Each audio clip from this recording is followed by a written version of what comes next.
Kung hindi stranded, naglakad ang maraming commuter sa Metro Manila sa unang araw ng nationwide transport strike.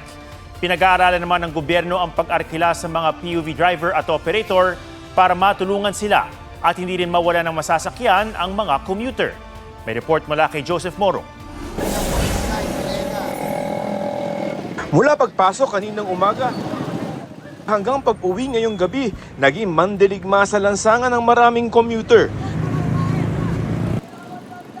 Sa Pasig, mapalalaki, babae o matanda, nakikipagsabayan makasakay lamang. Halos ganyan din ang sitwasyon sa Pasay. Ang ibang papasok ng trabaho kaninang umaga na late o kaya napilitan na maglakad. Wala po. Mula Pasig, naglakad lang po. Yun po dapat yung sasakyan ko. Sobrang nakakaiyak.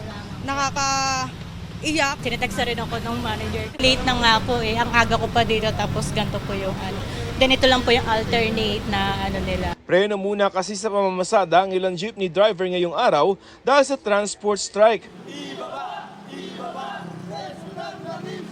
Ilan sa panawagan na mga transport group ay ibaba yung presyo ng produktong petrolyo at ipatupad sana yung binawi o kinansela na dagdag pisong pamasahe para sa mga tradisyonal na jeepney at 2 piso para sa mga modern jeep. Limos na lang, binawi nyo pa. Makihati naman kayo sa responsibilidad sa bigat ng presyo ng mga produktong petrolyo. Nanawagan din ng Manibela na silipin ang bentahan ng oil companies at gamitin na ang emergency powers para suspindihin o bawasan ng excise tax sa mga inaangkat na petrolyo.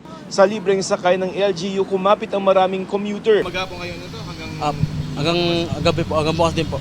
Maging sa probinsya, nakiisa sa nationwide transport strike ang ilang grupo. Malaki na ang problema ng transport sector dahil sa taas ng presyo ng krudo, kung saan na po nagbabawas ng biyahe ang ating mga pampublikong sasakyan. No?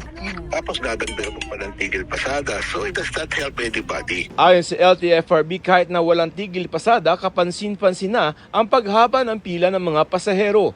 Pinag-aaralan na rin daw ang 2 klase ng service contracting. Sa ilalim ng unang modelo, libre ang pamasahe. Sigurado pa ang kita ng driver dahil di na sila sasalo sa pagpapakarga ng langis. So okay kasi ma'am kasi sigurado yung kita namin. Kahit walang pasahero ma'am, may kita pa rin kami. May arawan po kasi kami. Ang pangalawang modelo naman na pinapabura ng LTFRB, net service contracting. May babayaran dito ang mga pasahero pero discounted. Sisigil pa rin yung ating mga driver at operator at a discounted price. Tapos dadagdagan ng ating gobyerno para di naman sila malugi. Kabilang ang Commonwealth at Ortigas sa pinag-aaralang ruta para riyan, pati ang mga secondary roads maging sa mga probinsya. Hihingi na ang LTFRB ng budget para sa service contracting, pati na ang dagdag na pondo para sa fuel subsidy. Pero kung drivers ang tatanungin, may ilan na mas gusto raw ang service contracting kaysa ayuda. Joseph Morong, nagbabalita para sa GMA Integrated News.